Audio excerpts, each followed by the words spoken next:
ছাড়িয়ে দিয়ে রাখছে।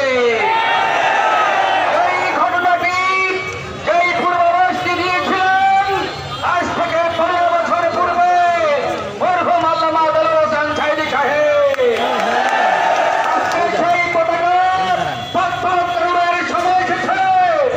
আল্লাহ তাআলা বলেছেন লিইউযহিরাহু আলা দ্দীনি কুল্লিহি ওয়ালাউ কারিহাল মুশরিকুন। বিভিন্ন জায়গায় আল্লাহ মুশরিক ওয়ালাউ কারিহাল কাফিরুন বলেছেন, ওয়ালাউ কারিহাল মুনাফিকুন বলেছেন। এই সাথে আল্লাহ আমাদের সামনে সম্মানিত চরপেশন উপজেলাবাসী, আজকের এই বিজয় ইসলামের বিজয়, আজকের এই বিজয় শহীদ মায়ের বিজয়, এই বিজয় রক্তের বিজয়। আমরা এই রক্তের মাধ্যমে এই দেশের ইসলাম প্রতিষ্ঠা করে থাকবো ইনশাআল্লাহ।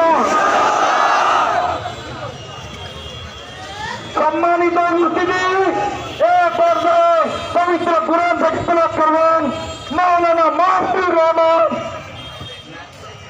আউযু বিল্লাহি মিনাশ শাইতানির রাজীম।